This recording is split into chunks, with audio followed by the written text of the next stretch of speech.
20년 전 20살 때 일본 오사카 유학을 갔다 말이 유학이지 히라가나도 모르는 생초보여서 어학원부터 등록해서 기초부터 배우자는 계획이었다.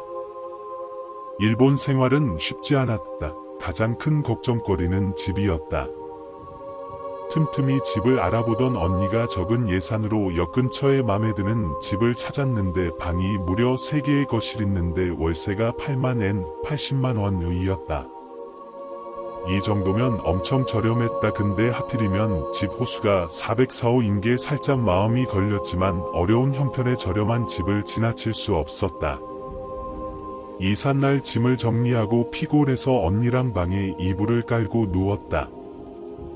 잠이 빠져들려는 찰나 트득트득 어디선가 긁는 소리가 들렸다. 이번에는 바닥에 뭔가 튕겼다가 굴러오는 소리가 들려 주위를 둘러보는데 까만 구슬 하나가 있었다. 다가가서 그 구슬을 집어들었는데 염주알 같은 나무 구슬 같았다. 그리고 부적에나 볼 수 있는 글씨가 써져 있었다. 어디서 떨어지나 싶어서 방을 나와 거실로 나갔는데 머리가 하얗게 쓴 노인이 검은 혓바닥을 쭉 내밀고 검은 눈물을 흘리고 서 있었다. 그대로 뒷걸음질을 쳤는데 옆에 이상한 소리가 나서 봤더니 기모노를 입은 여자가 서 있었고 염주를 이빨로 갈고 있었다.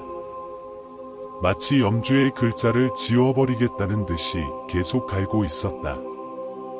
깨어나 보니 꿈이었다. 처음에는 그저 피곤해서 악몽을 꾸나 생각했는데 그날 이후로 혼자 집에 있을 때면은 계속 트득트득 소리가 계속 들렸다. 꿈속에서 듣던 소리가 계속 들려서 꿈이 아니라 실제라고 생각을 하고 당장이라도 이 집에서 나가고 싶었는데 언니가 어렵게 구한 집을 포기하자고 차마 말할 수 없었다. 꿈 하나 때문에 위약금을 물고 이사하자는 게 너무 말이 되지 않았다. 대신 집에 혼자 있기가 무서워서 늦게 들어오는 언니를 기다리며 밤늦게까지 밖으로 나돌았다. 그러던 어느 날 언니는 없는 형편의 핸드폰을 나한테 주었다. 무리하는 거 아니냐고 말했지만 언니는 제가 어디에 있는지 알아야 걱정이 안 된다며 단호했다. 핸드폰이 생기고 나니 언니는 매일같이 문자를 보냈다. 그런데 문자 내용이 대부분 집에 있어였다. 밖에 나가 있으면 어김없이 문자가 왔다. 그러던 어느 날 집에 있는데 언니의 문자가 왔는데 집에 있어 라는 문자였다.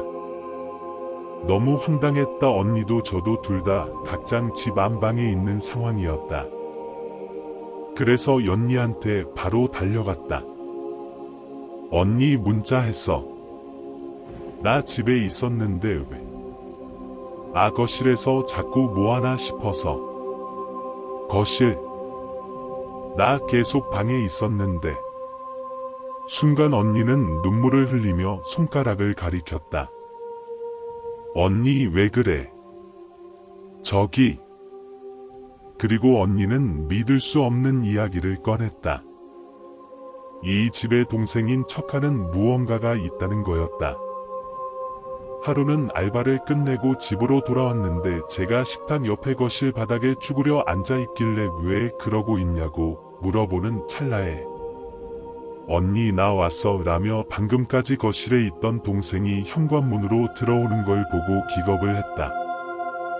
언니는 이 집에 뭔가가 있다는 생각에 너무나도 두려웠지만 동생이 학업을 포기할까봐 아무 얘기도 하지 않았던 것이다.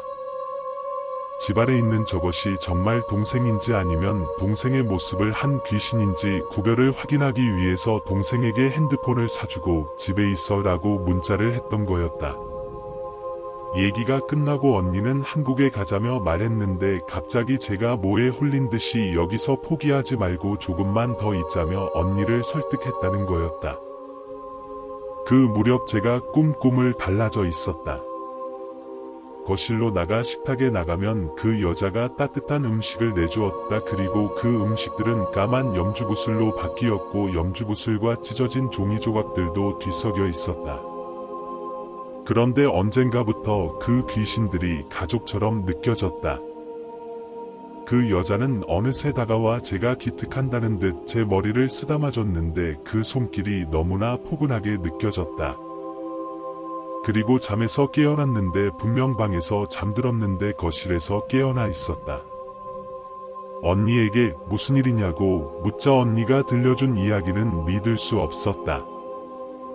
제가 거실에서 마디따 따뜻해 정말 기분이 좋아라며 일본말로 중얼거리더니 갑자기 뭔가를 입에 넣고 씹어대고 뱉어낸 것을 보니 염주알이었다는 것이었다.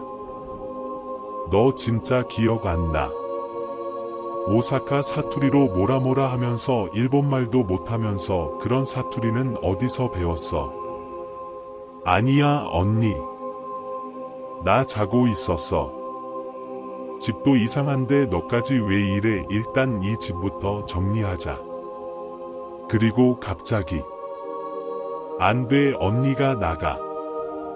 난 절대 못 나가 라며 언니한테 큰 소리를 쳤다.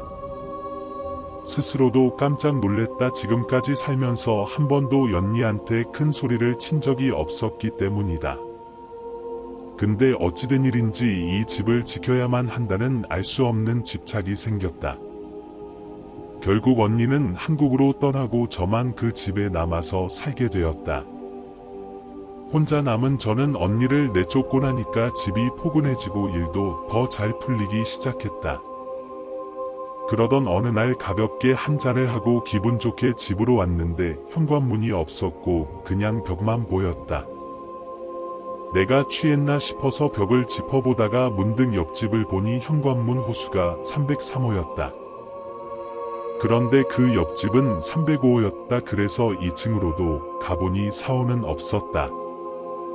이상한 느낌의 4층으로 올라가 보니 벽이 있던 자리에 404호가 있었다. 4층에만 4호가 있는 이유가 의심스러워졌다. 애써 진정시키면 집으로 들어갔다 거실에 들어가니 이제야 모든 것이 낯설게 느껴지기 시작했다. 그제야 언니가 왜 그토록 이 집을 벗어나고 싶었는지 그때 구슬이 굴러왔다 거실 식탁 쪽으로 가서 보고 난 후에야 이 집의 비밀을 알게 되었다. 집안 곳곳에 염주와 부적들이 있었다. 본능적으로 집에서 빠져나왔고 며칠 뒤 한국으로 돌아갔다. 저를 본 언니는 아무 말도 하지 않았다. 사이는 다시 좋아졌지만 그 집에서 일어난 일은 입에 올리지 않았다.